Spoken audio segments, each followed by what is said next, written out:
Дали идејата за градење старечки домови на невладината Меѓународен сојуз на Боки 13 била само параван за перење пари? И дали рекетирање бизнисмени советување за влијание кај шефицата на СЈО бил единствен извор на милионски приходи? Одговорите на овие дилеми треба да ги даде обвинителството за гонење организиран криминал и корупција. Истрагата најверојатно оди во две насоки. Првата, кој се бил жртва да плати за слобода или мир во куќа. Втората, кој се добил, посредувал или премолчувал милионски суми кои биле плаќани по основ на авторски договори за изградба на старечки домови, иако тие договори биле правно неиздржани, бидејќи станувало збор за регулирање односи меѓу градежни компании и невладина организација, а за домовите ниту била обезбедена локација, ниту некогаш почнале да се градат. Новинарот Бранко Геровски во вчерашната колумна посочува дека Меѓународен сојуз мора да биде опфатена со истрагата за делата за кој е осомничен Јовановски, рекет, изнуда и перење пари, пишува Геровски. Меѓународен сојуз на Бојан Јовановски сепак не е обична НВО. Таа веднаш стартува со тешка артилерија како поддршка, вклучувајќи и подпредседателката на сојузот Фросина Ременски, која сега е и подпредседателка на парламентот. Ременски денеска се појави во јавноста, но ги одбегна камерите, па не успеавме да ја прашаме дали знаела за проектот изградба на старечки домови. Но на овој проект добро се сеќава премиерот Зоран Заев, кој го примил Боки 13 во својот кабинет пред 2 години. Јас се сеќавам на состанокот, секако.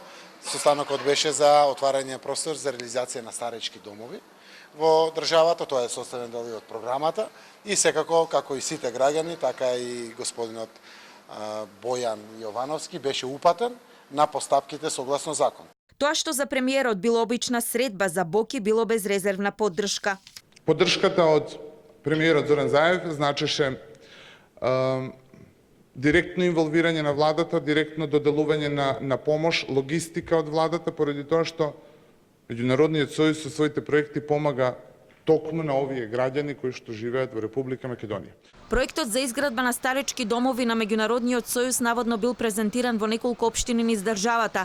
Медиумите веќе објавија дека градежни компании за домовите кои никогаш не почнале да се градат, плаќале авторски договори преку агенција и тоа на физички лица кои парите потоа ги подигале во кеш. Досега јавноста не дозна зошто двајца градоначалници од редот на СДСМ, на Битола и Карпош, пред 10 дена беа повикани во јавното обвинителство да дадат исказ за случајот рекет.